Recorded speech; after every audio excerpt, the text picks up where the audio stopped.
Friends, আমি বার্নিতা। তো এখন আমি বানাচ্ছি সয়াবিন।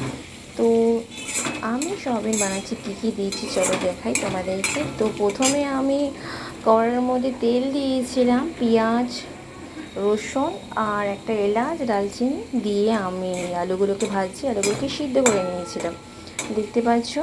তো তারপর আমার সয়াবিন আর আলু সিদ্ধ করা আছে, আর আমি এক একে সব মশলাগুলো দেবো। যে টমেটোগুলো দিয়ে দিলাম, আর একটু কারি পাতা দেবো, তো দেখতে পাচ্ছ তোমরা। আর মশলার মধ্যে দেবো লঙ্কার গুঁড়ো, হলুদ আর আদা রসুন, এগুলোও আমি দিয়েছি। আর এই যে সানরাইসের চানা মশলা, এটাও একটু দেবো যাতে আমার খুব ভালো হয় খেতে।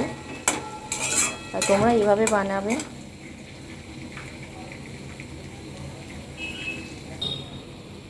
তো ফ্রেন্ডস দেখতে পাচ্ছ আমি এখন সয়াবিনগুলো দিয়ে দিয়েছি, আর কারি পাতা আমি ফোড়ন হিসেবেই দিয়েছি, আর কাঁচা লঙ্কা দিয়েছি, আর লঙ্কার গুঁড়ো দিয়েছি, আর টমেটো সসও দিয়েছি।